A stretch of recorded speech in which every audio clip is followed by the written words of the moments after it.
Hey everybody, we are Specialists of Nothing. My name is Frank, and I'm here as always with Danny and Joe to talk about everything and anything. You guys want to say what's up? No. What's going on, everybody? What's up? What's What's going on, up? everybody? What's We're up? here today to kind of change it up a little bit. We're going to talk about some microdosing and psychedelics. Microdosing has been like a new popular trending thing now, and we thought it would like be an interesting topic. Would you consider that a trending thing, or would you say more medicinal? When I think of microdosing, I think of medicinal purposes. Well, no, yeah, absolutely, because that's what it's for. But I see a lot of stuff on social media now about people that are actually partaking in stuff in microdosing and stuff like that, especially on TikTok. Like, there's a lot of people that have been doing it with psilocybin and like mushrooms and stuff like that, that do like the little capsule thing with like the rubber trays and like they show you how they make everything and stuff like that and break it down. So, and there's a lot of accounts of like people that like do it and tell you how like the results are for them and like give like their opinion on everything as it's like going firsthand. So, Okay, well, Frank, what is microdosing? so Yeah, Mike, definition, please. Frankopedia. microdosing, yeah, Frankopedia. Microdosing is the action or practice of taking or administering very small amounts of a drug in order to test the benefit from its psychological action while minimizing the undesirable side effects. So, like, Okay, so keeping out essentially, the it basically is like keeping out the stuff of like withdrawals and like stuff like that and like a habit gotcha. forming side of it, but still giving you small effects of the brain enhancements or how effects or whatever, however you want to call it, and seeing how that opens certain doors and reacts and helps us or hurts us. Okay, so You like, really what are believe that?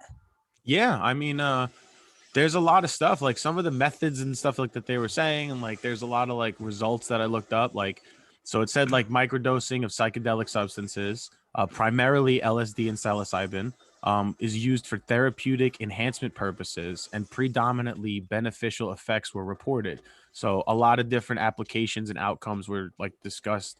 That they said it was an influencing factor of progression for the brain and like certain parts of the brain that like strategies and like certain like other ways, I guess, of how we critical think thinking, and like stuff like yeah, that? like Yeah, okay. it makes you think in a different way, and so to speak. So with them like trying to basically learn how to regulate doses, amounts, and stuff like that, and using a lot of people as guinea pigs, basically, in a sense. So we're taking small amounts of drugs. Hmm. No, not us. We're not doing that right now. No, not us. No, We but don't take people small amounts of drugs. like there's people that get paid to do the testing and stuff like that, just like for a lot of other drugs. But like they use a lot of different drugs. So there's like MDMA, mescaline, peyote, psilocybin, DMT, acid. So like there's a lot of different ones, and like we'll get into like breaking down everything over the whole episode. But So, psychedelic drugs as a whole, um, they're usually known as like hallucinogenic drugs. They're a group of substances that are usually used recreationally, but are now changing to be more medically. But medicinal. they enhance sensory perceptions, thought processes, and energy levels. And I wanted to say that because in the past I've done my share of certain things, and mushrooms was one thing that I have actually done a few times, and psilocybin, anytime I can explain it to anyone, that's the biggest thing is like energy levels and like feeling of like I said, overwhelming feelings or enhancement of like your feelings and like conversations and talking. And like I had the most connecting conversations with certain people when I was doing that. You know what I mean? Or the times that I had done that. Okay. So now, the way, if I'm not mistaken, I'm pretty sure that they've kind of brought in microdosing as a form of medicinal purposes for people to be treated with anxiety and depression and PTSD to help them get over that stuff. Mm-hmm. So these people who are doing microdosing are not necessarily doing it to go have a good trip. They're doing it because they the I guess psychiatrists or the doctors feel like it could help boost their serotonin levels and such of that sort, you know. Mm-hmm. So the same way like medicinal marijuana is slowly being legalized in most states, and now recreational marijuana is being legalized in most states, they're seeing that the effects are beneficial and not so much detrimental to people's everyday lifestyle and their mindset, Well, because there's a lot of studies now that show that, like, for marijuana in specific, and the reason a lot of states went medically with it and stuff, compared to a lot of companies that were like issuing people, painkillers or Xanax or this and that and stuff, you can that get addicted to that stuff. and marijuana was a very great alternative to a lot of those drugs that a lot of doctors had realized. And that's really one of the biggest things that why, like, especially with cancer, and helping with the nausea and like appetite and like certain things like that, there was a lot of positives from it. And that was something that was realized and then changed around. So I think this is just like the next step for certain things that, like I said, it may not necessarily, because I'm sure with stuff like this, there's going to be a lot more people that are opposed to the thought, you know what I mean? Just like in the beginning when medical marijuana coming around, there was a lot of people that were against it. But I think that once they find some benefits to, like you said, relating into all those ways, it's going to be the same thing. Like if there's a positivity to it that they find, then why wouldn't you want people to have that? Would you consider microdosing an addiction? I think it's too early to tell. Because did you not just say that people don't want to get addicted? That's why they're microdosing? Yeah, well, so it's supposed to minimize like side effects of like for people that do things like. But if you're recreationally. microdosing, you have a schedule of how much you take. Yeah, for but specific reasons. So it's micro. Because like an addiction comes, or I mean, not an addiction, like a withdrawal, or but like you're things still like that. waiting for that Wednesday and Thursday because that's when you take your dose for the week to.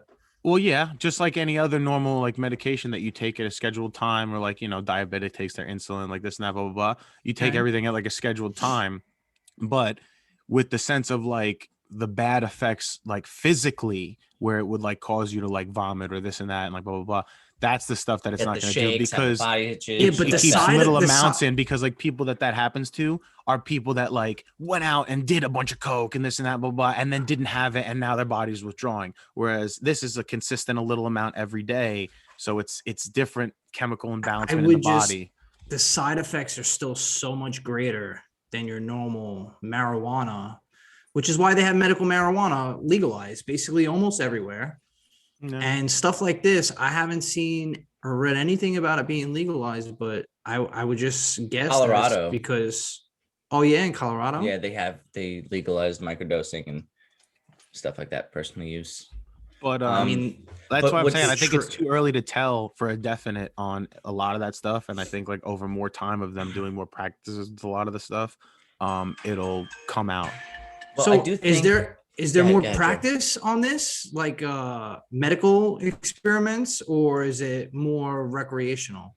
I know you said it's like recreational people do this. No, I think microdosing is more medicinal, and has a lot to do with like people who need it instead of using, and this is not a good analogy, example, but I'm saying instead of prescribing someone Percocets or Vicodins or oxycodone, they're going to say, hey, let's microdose you with some psilocybin, whether it's in a liquid form or a pill form, or a gel tab or some shit like that, and they'll see how their progress goes, because the people who usually get hooked onto these drugs or these opiates tend to usually sometimes be a little bit depressed. So instead of getting them into that routine of just popping a pill, they'll see people do microdosing. Like you said, maybe it's like a Tuesday and a Friday, or once a day with like 0.5 milligrams or whatever the case is, to help just boost their serotonin levels, just to get them a little bit more excited about life, not see the downside of everything, and just feel better. Yeah, actually, because I'm looking up some other stuff now, because one of the things, like when we looked this up and I was trying to like research a little bit more about it, there was so many different websites about like different research and stuff. So yes, I will say it's more on the medical side. Obviously there's people that have heard about it and are doing it in their own way and stuff too, and I'm sure that that's something out there. Just because a doctor who retired 10 years ago now lives in some jungle in Africa and has people pay friggin' $8,000 to travel there and do a peyote session for treatment doesn't mean it's medically You know what I mean? I mean, because like why I read not? some If stuff he- up, and people pay a lot of money to go to like these exotic places. But Like that's like saying ayahuasca and that's shit like like saying that. before medical marijuana Right. was big, there was a lot of people with like certain kids that had like epilepsy and this and that, and they had to fly to Colorado. Like people that lived on the East Coast, they would move to Colorado, fly out there because that's the only place they could find a doctor that would like rub some THC Treat deodorant their on the shit, kid's yeah. foot to let him stop having seizures and stuff. And it's kind of the same thing. Like, you know what I mean? Wouldn't you say like if that was your kid, you would do that if that was the one thing that was going to help them, and like other doctors were just against it? But this one doctor who was like retired, had time on his hands, did some testing, feels like it has a good positive effect. And now look where we are 10, 20 years later. You know what I mean? I mean, you also got to see that a lot of the stuff that is being presented to us in the form of microdosing, we'll go with, all right, so psilocybin usually comes from mushrooms for the most part. When you think about psilocybin, you think about mushrooms, magic mushrooms, shit like that. Same thing with marijuana. These are natural drugs, quote unquote, for lack of a better word, because, you know, they're mind altering or body altering substances, but they're coming from the earth, you know, like this shit was put here for recreational and medicinal purposes. Okay, Chris Spiritual Tucker, as well. take advantage, man. No, I'm just saying, like, think about No, it. I hear you. Marijuana grows, mushrooms grow. What doesn't grow is the shit people are fucking getting addicted to and ODing on, you know. It sounds very unfortunate. But for me in particular too, when going That doesn't mean just because it's grown you can't. I'm not get saying addicted to it. No. Absolutely. No, I don't think you that's correct. not. Yeah, you're right on that. I got tons of friends addicted to weed. It's crazy. Yeah.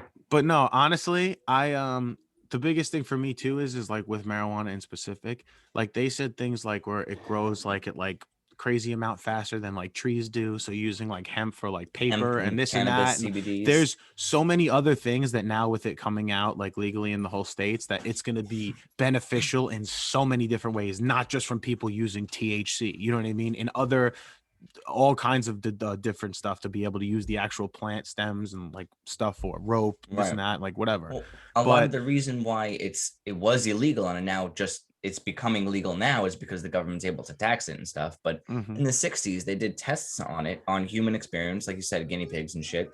They did experiments with people with LSD and marijuana, ecstasy, psilocybin, shit like that, and they would see the results. And we didn't have as much technology back then, so it wasn't. Right. They weren't as advanced to see a more of a breakdown as they can now. So that's why a lot of things were dismissed. For that matter. Yeah, right. exactly. So a lot of things were pushed aside and labeled illegal because, like you said, they didn't have the technology or they didn't see a progression or benefit of it, or where the government could tax it and make money off of it. It's like, not to bring it like that to a movie that was fiction, but it's a good example. Like in the very beginning of Pineapple Express, in the very like minutes when he's in like the army and it looks like he's in the 60s, exactly, and he like freaks out and like just like, but he's just being goofy and like whatever, and they didn't get it or understand it and they just like dismissed it. And that's basically a perfect example of like how it is. But what I was going to say before is a lot of the stuff when I was looking up, you're right, it says a lot about mental depression. Clarity. About depression and helping a lot of people with depression and like PTSD and stuff like that. So I guess like in the medical like field, that's where the primary focus is of helping people, like, so coming back from war or you know what I mean, stuff like that. No. So there was all right, so acid was used in a lot of experiments for mind control back in the day. When I say like the 70s and the late 60s, they would have experiments where they would dose people with acid every single day for like 60 or 70 something odd days. I'll go more into detail when we get into the mind control episode, but what it would do is they would try to see how much they could break down the mind to be nothing and mush and then remold it into what they wanted them to be. Well, yeah, this is a theory of conspiracy, of course, but there have been a lot of claims on it. And actually, that's something that's not really thing. That's what I'm saying. That's not really conspiracy because people call it acid is the one drug that like even when you look up definitions compared to like all the drugs and stuff that we're talking about, acid is the one drug that it actually says that you become disconnected from reality. It's the one drug that connected to another reality. And that's what I'm saying, because it's the one really, and they're all mind altering, but it's the one like people always say when they talk about mushrooms and stuff, or like in a movie or something like that, you always see people seeing things and like this and that. You don't see really, leprechauns. Yeah, you don't see fat things women like, and but G-strings. acid you can, you know what I mean? It's actually something where your mind is in a different type of reality. So for that, and then like remolding minds and brainwashing people, yeah, I could totally see that. You know what I mean? Joe, you and I currently are huge fans of Stranger Things. Okay, and the Netflix show Stranger Things. That was based off of the Montauk Project. 9 hours straight. Oh my God. that was based off the Montauk Project, which happened in Long Island. And that's exactly what they would do. What's the Montauk Project? The Montauk Project is, again, this is a whole nother episode that we can talk into this shit about. But the Montauk Project was basically a bunch of kids that went missing or were kidnapped. And they were doing experiments on them to break them down to mind control test to expose any type of genetic mutation in them that can alter their real life now. So there were instances of people being able to move things with their mind, like telekinesis. And when you break someone down through traumatic torture and experimentation, you're able to get to the root of where your body can and cannot produce I don't want to say magic powers, because that sounds crazy, but you don't know how strong you are until you need to be super strong type of thing. You know what I mean? You don't know what you're capable of until you're pushed to the very brim. But what I was getting at is a lot of these are experiments, and started with acid, psilocybin, and now they're realizing that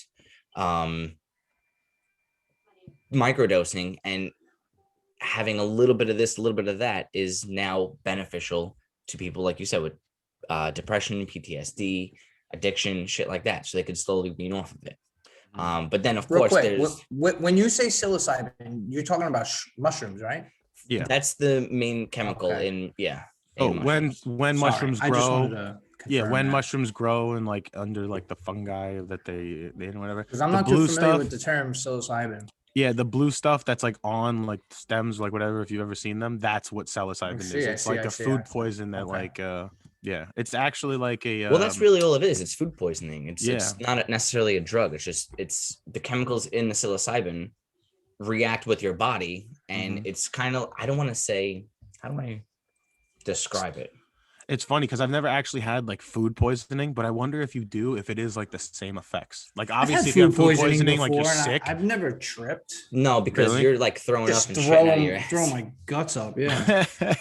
But like, because in The Sopranos, perfect example, like when Tony has food poisoning, he's like in the bathroom seeing dreams and like weird stuff and like this and that, and like so. I wonder could also if, like, happen with a high fever. You know what I mean? Oh, okay. Tony Soprano also does peyote, if you remember. In an does he? Really? I haven't gotten that when far. he's in Vegas with what's his name? One of his gumads. So let's now, all right, this is a good segue into the recreational part of the psychedelics, as you say. You know, like what's the first thing you guys think of when psychedelics is brought up? Mushrooms. I think about mushrooms. Mushrooms? Okay, yeah, me too. Yeah.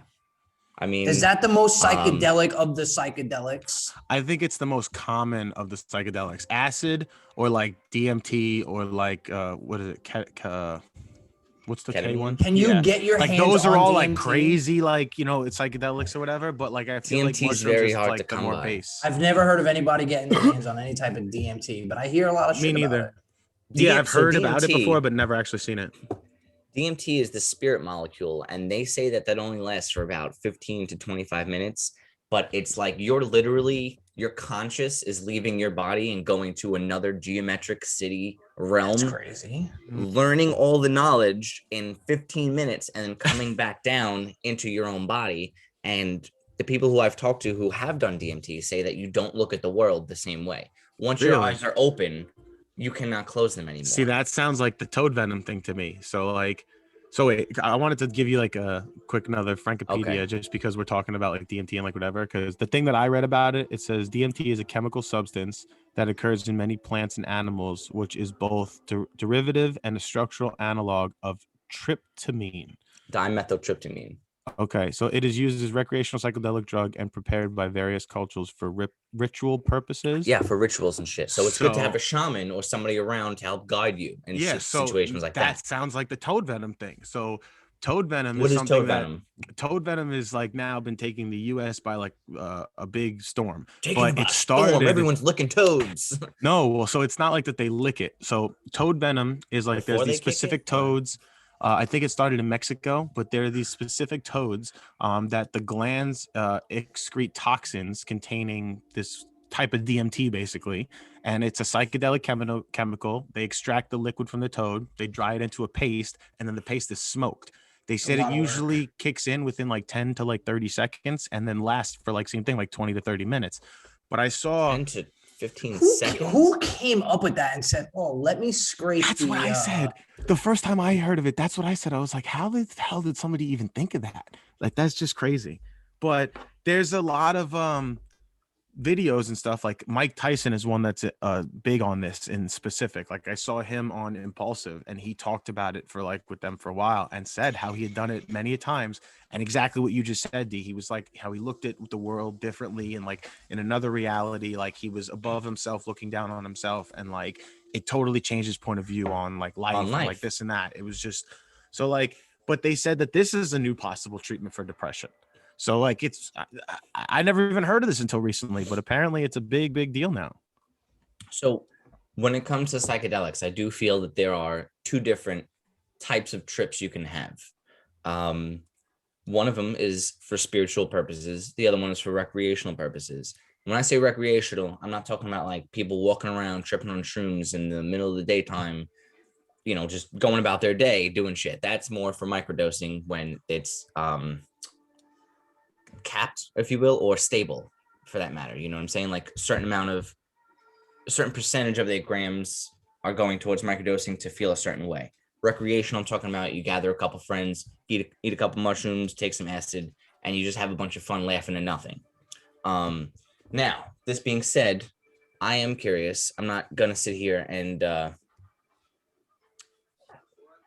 I guess, well, this isn't a live thing, so I can't ask people, but I'm curious how many people would be open to either taking a psychedelic if it wasn't so much frowned upon. You know what I mean? When I say frowned upon, I mean like if you talk to somebody and you say, "Oh yeah, I've done acid or I've done shrooms," sometimes people look at you like, "Oh my God, like, this guy's a drug addict," you know? But they don't realize that there's a whole other side to it, and the spiritual side is what I'm talking about. You know, you can get in touch with your inner roots when you're taking these psychedelic drugs, because I do feel like there's a connection between you, physical vessel as a human, and your higher self or your spirituality, your consciousness, and you're able to actually gain knowledge and see more clearer and become a better person on taking these. Oh yeah, I definitely known plenty of people that like were just curious and wanted to try like something like that and did it like once or twice, but were never like hooked onto any of it or did any of it for like a long period of time or anything like that, that they just wanted to. So yeah, I agree. Like there's a lot of people that look at it frowned upon as soon as they hear someone did something like that, but it doesn't necessarily mean that they're someone that like always was in that lifestyle or like a recreational user all the time or a partier, quote unquote, so to speak.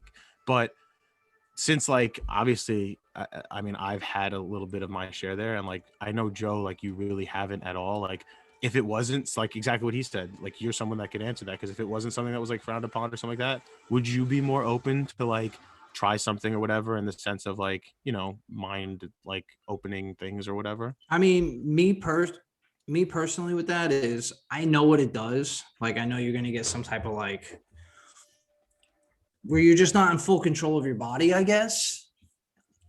And well, I don't know. That always freaks me out. Like I know if I take mushrooms, I'm gonna be all up in my head and thinking things that either aren't true or could be true, and it'll take me into places that I don't want to go. So I totally get that. I wouldn't. I don't know. It's just about being comfortable, man.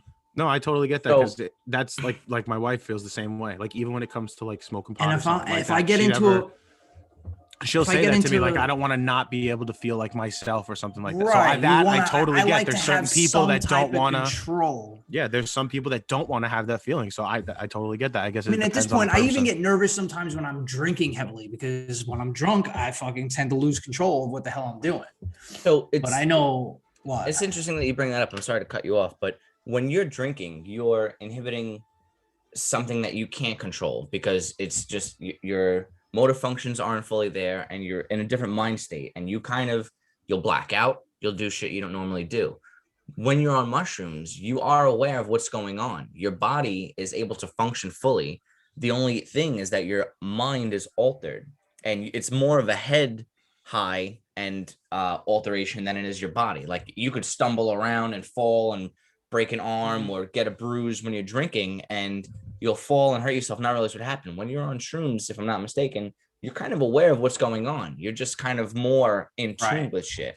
I mean, I agree and disagree. See, like, I feel like with like ecstasy or like MDMA, it's more of like the body where like you feel like the waves of like a certain feeling Ecstasy, in your body. yeah, MDMA. But like with mushrooms, I agree with you in the sense of you are more aware rather than like another drug like that. But there's plenty of times where like I was on mushrooms and like I'd be like sitting on the toilet and then all of a sudden you're just like you zone out and staring at something for like 2-3 minutes, and then you didn't but realize it was even that long. So you can't say that you're totally aware. Like you couldn't drive, you know what I mean, or something like that. Like it's not like aware. I mean, you shouldn't but even operate you heavy are, machinery. but you are, yes, openly aware to certain other things, and like it's. So I think it's a different type of awareness. It is. Not that you're necessarily, you know what I mean. And Joe, to Right. get up back on what you're saying, where you don't know what you'll think about or where your head's going to be, when it comes to psychedelics, it's all about what your surroundings are. You know, it has to be with good energies. It's got to be with good people you trust, shit like that. You know, you can quote unquote have a bad trip, but that bad trip isn't like demons and monsters coming out of the ground. It's more so you're just in your own head giving yourself anxiety. Yeah, you know what I mean. Yeah, So, like I had a bad trip on mushrooms the last time I did them, and it was like 7 years ago, maybe 8 years ago now. And yeah, I haven't touched them since. And not because it was something where exactly it was like, oh, now I'm scared to do it and like this and that. It was just I was getting a little older now, and like things were like different. So as I was like coming down from the trip with my friends and stuff, I started thinking about more of like my real life scenarios going back to my normal reality life. Yeah, the come down is and I started getting so anxious and like exactly like almost you start freaking yourself out. So it was like, yeah, it was like me and my own thoughts and my own minds that kind of freaked me out. And I think that it's more so something, yeah, like as you get older. And yeah, sometimes when you got a lot going on, your thoughts seem to take over anything else that you're experiencing. When you're younger and you're a teenager and stuff, or like not even a teenager, but in your 20s or whatever, you're not as like, you're not married, you don't have kids, you don't have like what much do you have to worry about? Worries and like things that so like you're not as worried about certain things to where like when you are thinking, you're gonna think about those negative things, because that's exactly like he said, it's all about energies, this that, and you think a lot. You think about a lot of things, so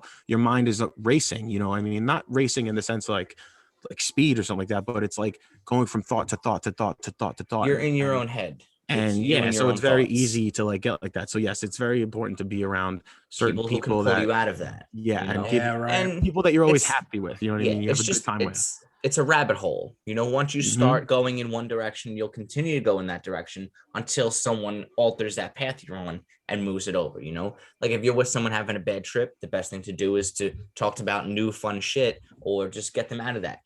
It's also healthy to talk about it though. If you're so open to this psychedelic that's going to open your mind to things, maybe it is good to talk about, a passing relative or grandfather. I was actually with a friend of mine whose grandmother had passed relatively recent to this trip that he was on, and we spoke about it and he cried. We had a fantastic time discussing it because it opened him up, and he felt guilty because he didn't see her before she passed.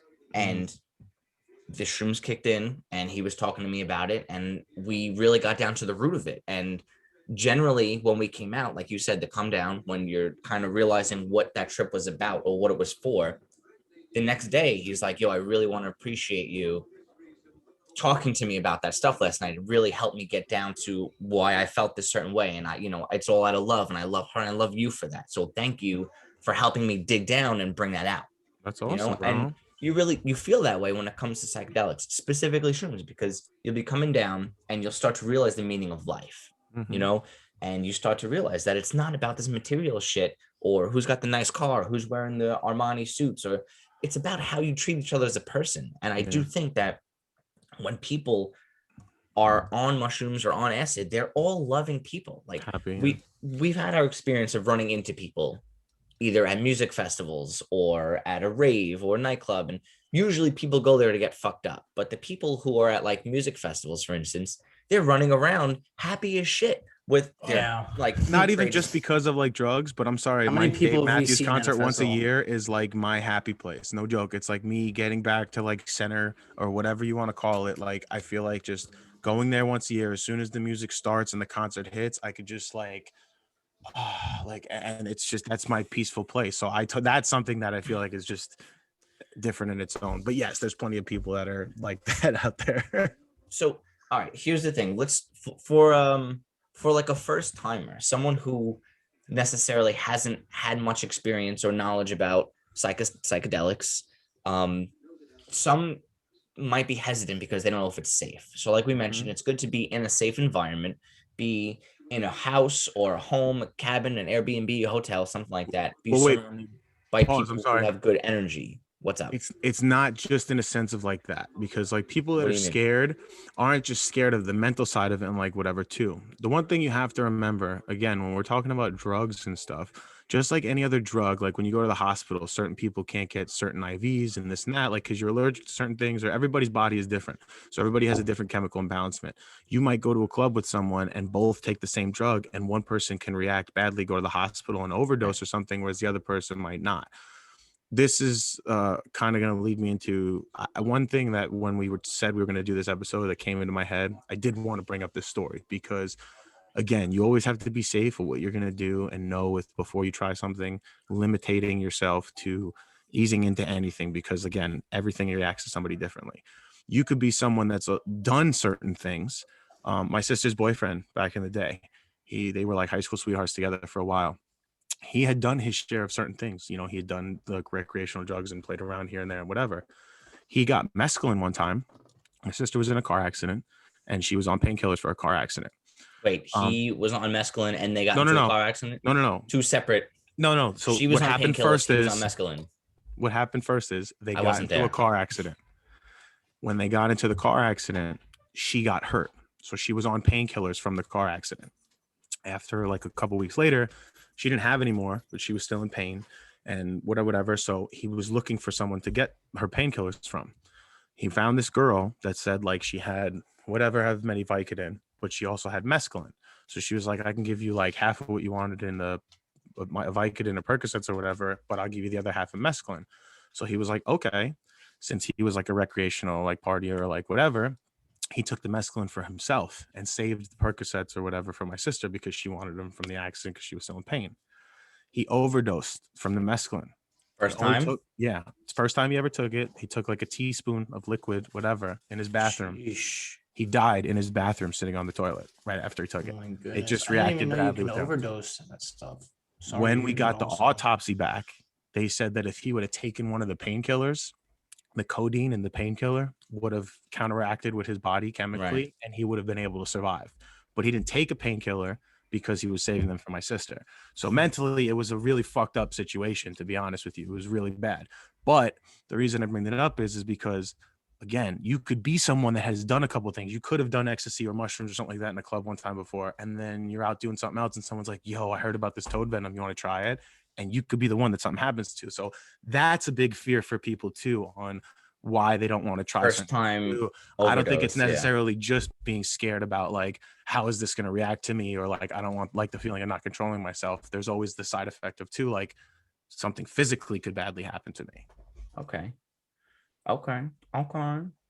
So I guess so. So a lot of people do consider to be hesitant. So when you first, I guess either one of you, whoever wants to answer this one, when you first dabbled in this in the past when we were all younger, of course, were you hesitant about it when it comes to like mushrooms? Absolutely. I've done shrooms once, and yes, I was fucking, what am I doing? You were hesitant. I knew exactly what was ahead of me. Yeah. Okay. I was scared shit when I first tried this back in Scared shit. 2007. Quick story before we get into some of the things. I want to ask you guys a lot of these questions that have been on my mind lately, but I took them for the first time. I was in Vegas. I was in Mount Charleston with a good friend of mine, and somebody handed me one mushroom, and it looked like half of the size of my palm. And I was like, what the fuck am I supposed to do with this thing? Like, eat it. I was like, eat it. It's gross. Tastes like cardboard. It's disgusting. But we tried it out, and it was a beautiful night. The moon was out, the stars were out, and the whole sky was just blanketed black. And we walked up this mountain, and I'll never forget that everything looked like it was glowing or glittering and sparkling. It was like your eyes are so dilated that it just takes in everything. And I'll never forget when we come back down from the mountain, there was a tree that had fell over. So we were walking down the mountain, but up a tree, and that shit fucked with me for the longest time because It's so no, I'm sorry because I was there, so Okay, I was well, yeah, I was one of them, but he's a like good influence, everybody. but it's just funny because like yes, even now telling that, like when I've told people that story, sometimes they I just had look my at me walking like that's stick just with me.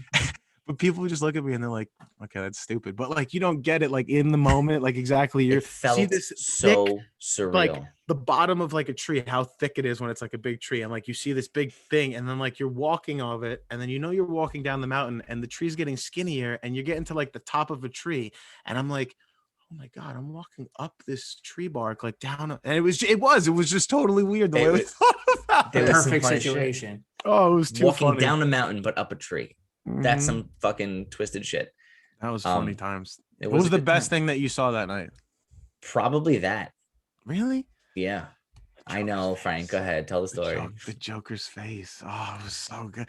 So we were like walking, and this is one of the things that, like I say, so mushrooms don't make you have a visual like where a unicorn's gonna pop up or something like But acid you will would, see things in because it's like trees or it's a leaves. Things are certain breathing. it's a certain shape appearance. So like if you're sitting in your bathroom and your towel has lines on it, they might start like waving or look like They'll they're like dance. going endless, or like, you know what I mean? Like something like that. Like I saw a crack in a tile once and it looked like a line of ants that was like going down and coming up, and just This like in shit that would way, like, freak me out. so it was just crazy. So like we're walking through the woods and there was like this cave that was like a weird like No, it was a long white, bridge. It no, no, was a. no. Are you Underneath it, sure? it was like a Okay. cave that Under was like a right. weird long like opening, and then yes, it was like a bridge over the top that like whatever. But the And the bridge had way it like was, arches. and it was very wide, and it looked just like the Joker's face from Batman. Like we all said it, like multiple people saw it, and it was just, it was too funny. And that's one thing that I've always brought up when we talk about that trip.